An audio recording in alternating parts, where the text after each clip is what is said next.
ఒకసారి ఇది వినేసి.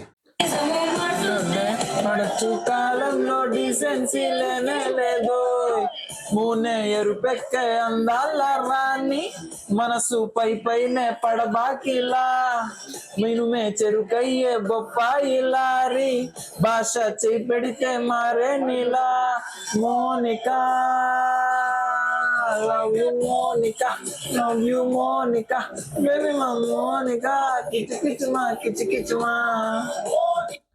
మీరు మోనికానే గుర్తుపెట్టుకుంటారు, నాకు తెలుసురా. ఎగ్జాక్ట్ మీరు ఏం వినాలో అది పెడతా నేను.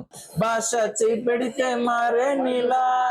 సో విన్నర్గా పాయింట్ ఏంటంటే క్లియర్గా భాష చేయి పెడితే మారే నీలా అని ఎందుకు వచ్చింది నా డౌట్. నాకెందుకో డౌట్ కొట్టేస్తుంది. ఖచ్చితంగా పార్ట్ 2 ఉంటుంది, దానికి ఫ్లాష్ బ్యాక్ ఉంటుంది అని చెప్పి నా ఫీలింగ్. అది LCU పార్ట్ 6 పార్ట్ 5లో కలుపుకోవచ్చు. మళ్ళీ చెప్తున్నా, ఎందుకంటే ట్రైలర్లో కలర్ నుంచి బ్లాక్ అండ్ వైట్కి చేంజ్ చేస్తున్నప్పుడు హెయిర్ స్టైల్ అనేది మార్చేస్తాడు, అంటే లెఫ్ట్కి ఉన్నది రైట్గా మారుస్తాడు.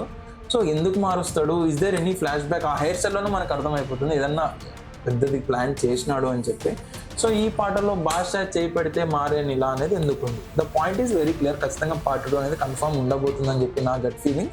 And at the same time ఇంకోటి ఏంటంటే, ఏమన్నా భాష గర్ల్ ఫ్రెండ్ మోనికానా, ఒక భాషకి అంటే ఫ్లాష్ బ్యాక్ స్టోరీలో రజనీకాంత్ గారికి తెలిసిన పూజా హెగ్డే వచ్చి ఏమన్నా కన్విన్సింగ్గా, of course story cinema release అయ్యేంత వరకు మనకేం అర్థం కాదు. సో చూడాలి. ఖచ్చితంగా పార్ట్ 2 ఉందని మాత్రం కన్ఫర్మ్ అబ్బా, దీంతో నేను తేల్చేస్తున్నా. Okay, bye.